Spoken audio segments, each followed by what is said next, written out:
Hello and how are you? Hey friends, welcome to the Shin Show. I am your host Shenandoah Briscoe, coming to you from right here in St. Charles, Missouri, home of the first state capital that is back in 1861 to 1863. Hey, now this here is Thursday, January 10th, 2018 or 2019, pardon me. V blog number 2512. Got a happy birthday shout out going out to Lori Beyerl Johnson. So, without further ado, here's a birthday song for you. Hey, I heard it's your birthday today. So, happy birthday, I'ma say. You know, Lori, you're beginning a brand new year today. So, happy birthday to you today. I said, hey, I heard it's your birthday today. So, happy birthday, I'ma say. You know, you're starting a brand new year today. So, happy birthday to you today and many more. All right, hey, I thought I'd give you a little bit of more history on St. Charles. Like, how about the Daniel Boone home? Yep, the Daniel Boone home is built right out here in Defiance, Missouri, which is not that far from St. Charles. It is St. Charles County, so it's not downtown St. Charles Main Street, but it is Defiance, Missouri, well within the St. Charles limits. Anyway, the Daniel Boone home is a historic site in Defiance, Missouri, United States. Yes, the house was built by Daniel Boone's youngest son, Nathan, who, when Boone, when he built the house, Boone came to live with him. And they lived there with his family until they moved from further south in 1837. The Boones had moved there from Kentucky in the late 1799. Now, Nathan later said in the summer of 1800, I erected a good substantial log house, and several years after that I replaced it with a commodious stone building.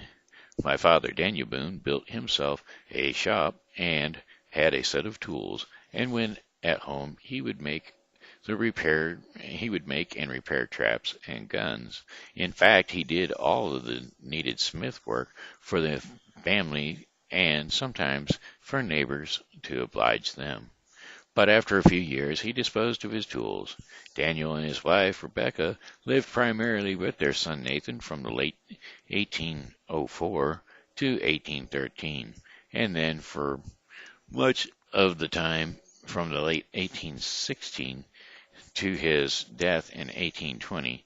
Daniel's and yeah, and then for much of the time from late 1816 to his death in 1820.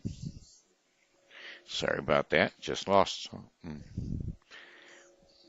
Now, Daniel moved to Nathan's place is recorded in an official document from 1806 to the Federal Land Commissioner concerning Daniel's original and unsettled land grant. Colonel Daniel D. Boone states to the board that on his arrival in Louisiana, he took up residence with his lady at his son Daniel M. Boone's in the said district of Femi Osage and adjoining the lands he now claims. That they remained there until about 2 years ago, when he moved to a younger son's Nathan Boone, where he now lives. It is proved that the said claims is the age of about 70 years, and his wife about 68 years, at the age of 78 and 68. Okay, anyway, that being said, this was all Louisiana territory until the land purchase. And after the land purchase, then it became the state of Missouri and it was divided into smaller states. Daniel did at times visit the Callaway family near Marthasville, Missouri, the family of his daughter Jemiam, and did so in the summer of 1820. Nathan describes the final events of Daniel's life. During the whole summer of 1820, he was at the Callaways, and he had an attack of fever not severe, and while recovering was exceedingly anxious to be taken to my house. Finally, I took him back in a carriage. He died on the morning of September 26, 1820, at about sunrise, the 14th day after his arrival home in St. Charles, Missouri.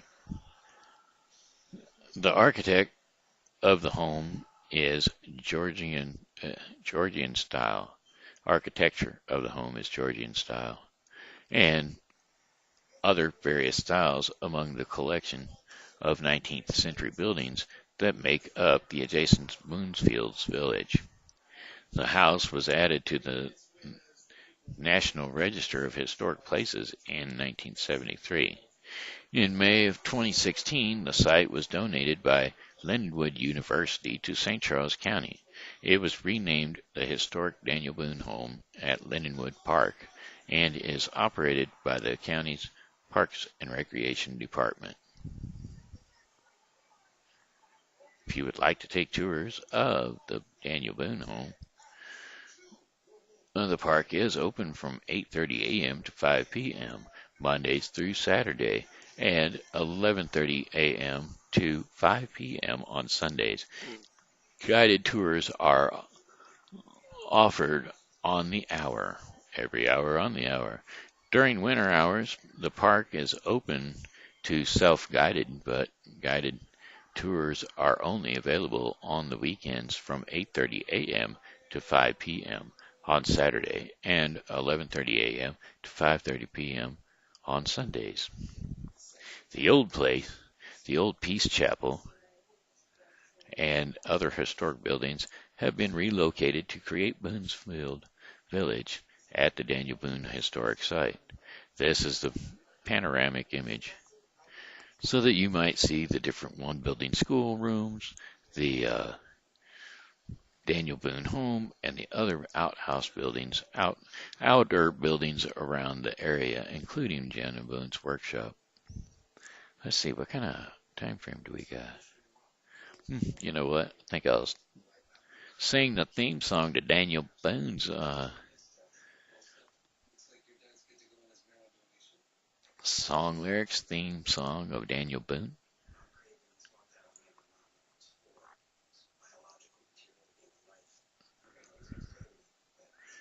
Daniel Boone was a man, yes, a big man, with an eye like an eagle and as tall as a mountain was he. I said Daniel Boone was a man, yes, a big man. He was brave, he was fearless, and he's tough as a mighty oak tree. From the coonskin cap on the top of old Dan to the heel of his rawhide shoe, the rippingest, roaringest, fightingest man the frontier ever knew. Said Daniel Boone was a man, yes, a big man, and he fought for America to make all Americans free. What a boon, what a doer, what a dream come a truer was he. Daniel Boone was a man, yes, a big man, with a hoop and a holler he could mow down a forest of trees. With a knife and a gun he never did fail. There was nothing he could not tame. He blazed a big wide Liberty Trail through history's Hall of Fame.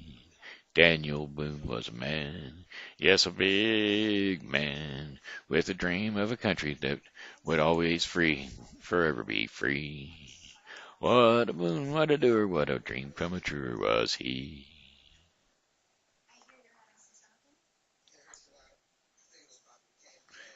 Oh, what a dream, what a boon, what a doer, what a dream come true was he. Daniel Boone, a Daniel Boone.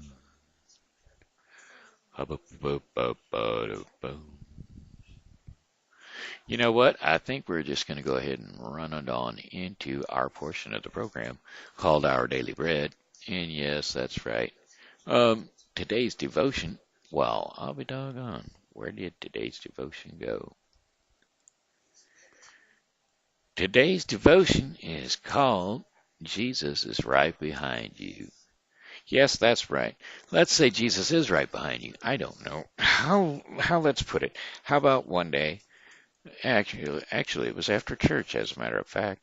I stopped in a gas station to get gas, and I thought, you know what? I'm going to give a $5 bill to the person behind me for their gas so that they can, you know, have a little extra in their tank so they didn't have to pay that much.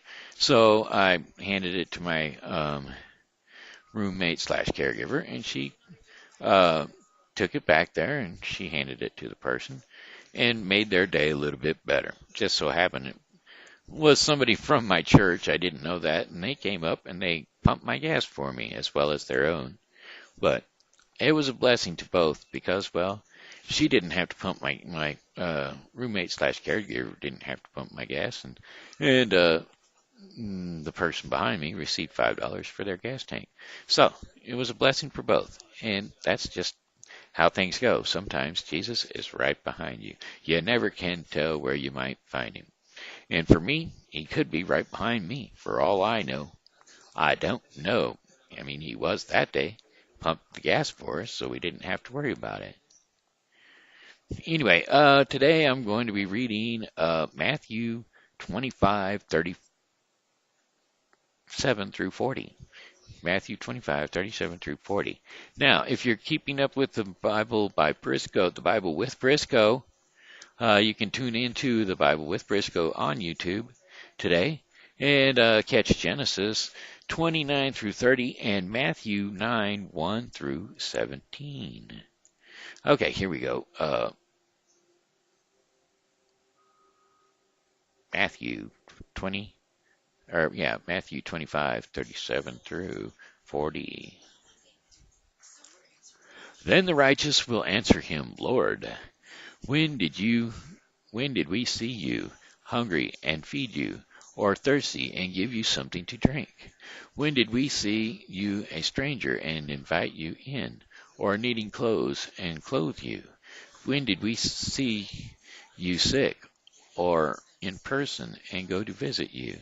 The king will reply, Truly I tell you, whatever you did for me, one of the least of these brothers and sisters of mine, you did for me. Whatever you did for the least of one of the brothers and sisters of mine, you did for me. Therefore, Jesus was never really sick and never needed food, never needed drink, and yet, as they gave it to other people, they gave it to Jesus on account, his heavenly account, that is. All right, hey, that looks like it's it for me, so I'm going to have to say, well, goodbye, my friends. It's a time to go.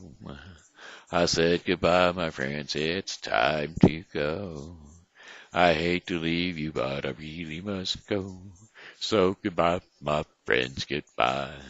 This here has been Shenandoah Briscoe saying hello and how are you?